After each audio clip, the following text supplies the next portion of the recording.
The Giver by Lois Lowry, Chapter 1, Part V. I apologize for inconveniencing my learning community.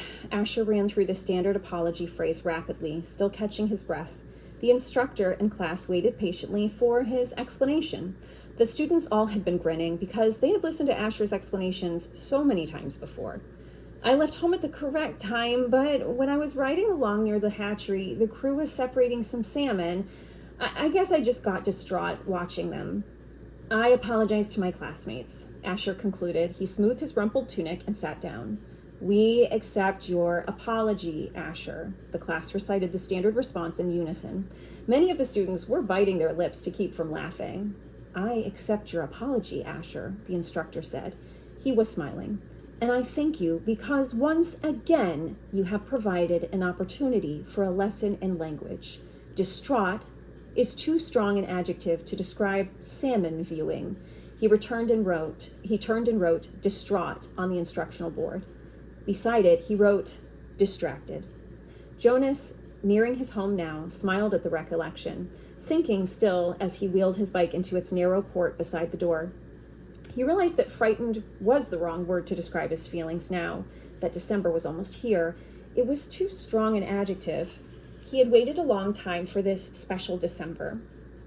Now that it was almost upon him, he wasn't frightened, but he was eager, he decided. He was eager for it to come, and he was excited, certainly. All of the 11s were excited about the event that would be coming so soon.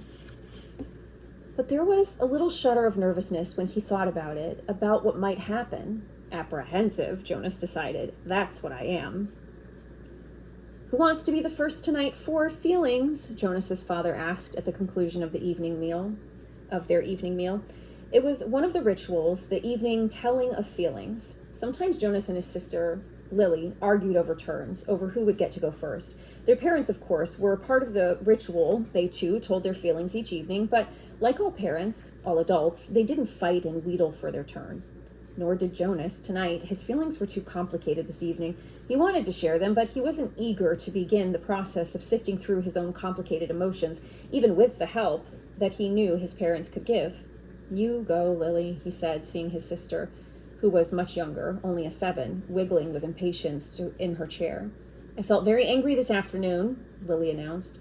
My childcare group was at the play area, and we had a visiting group of 7s, and they didn't obey the rules at all. One of them, a male, I don't know his name, kept going right to the front of the line for the slide, even though the rest of us were all waiting. I felt so angry at him. I made my hand into a fist, like this. She held up a clenched fist, and the rest of the family smiled at her small, defiant gesture. Why do you think the visitors didn't obey the rules? Mother asked.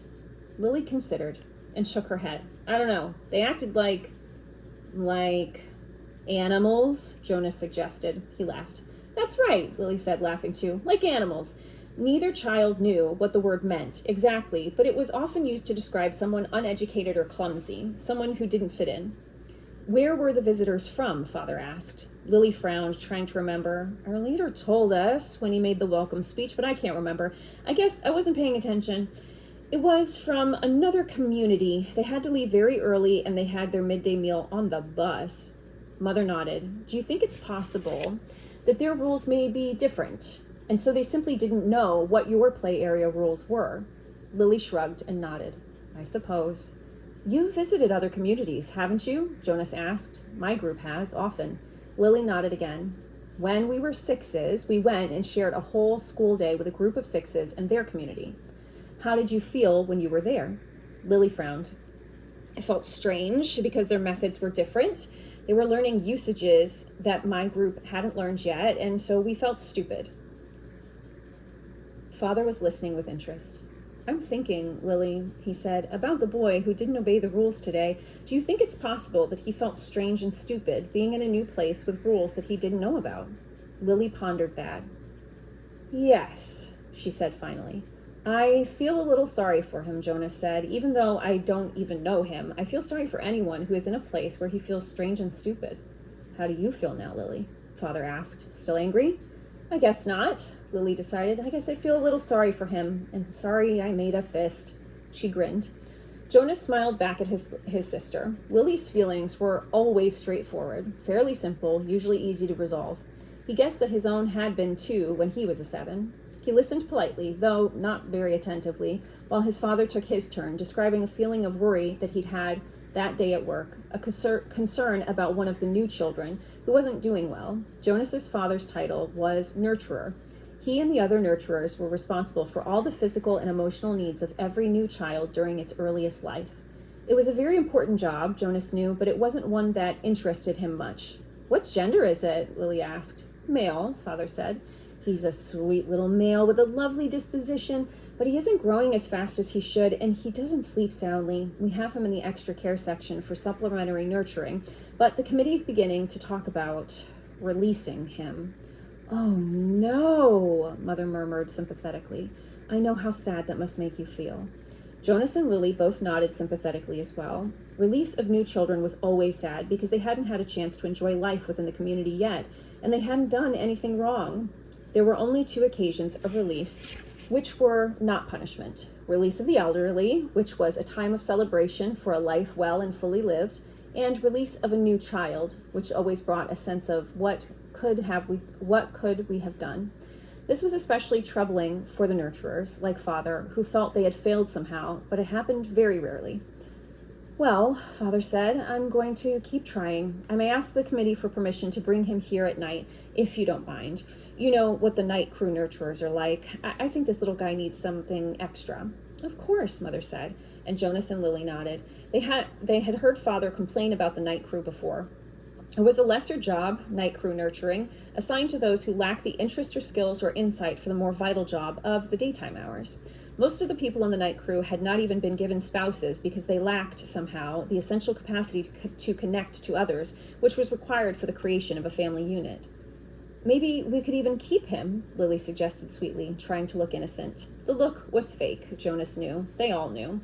"Lily," Mother reminded her, smiling, "you know the rules. 2 children, 1 male, 1 female, to each family unit. It was written very clearly in the rules." Lily giggled. "Well," she said, "I thought maybe just this once." Next, Mother, who held a prominent position at the Department of Justice, talked about her feelings. Today, a repeat offender had been brought before her, someone who had broken the rules before, someone who she hoped had been adequately and fairly punished and who had been restored to his place, to his job, his home, his family unit. To see him brought before her a second time caused her overwhelming feelings of frustration and anger, and even guilt that she hadn't made a difference in his life. "I feel frightened too for him," she confessed. "You know that there's no 3rd chance. The rules say that if there's a 3rd transgression, he simply has to be released." Jonas shivered. He knew it happened. There was even a boy in his group of 11s whose father had been released years before. No one ever mentioned it. The disgrace was unspeakable. It was hard to imagine.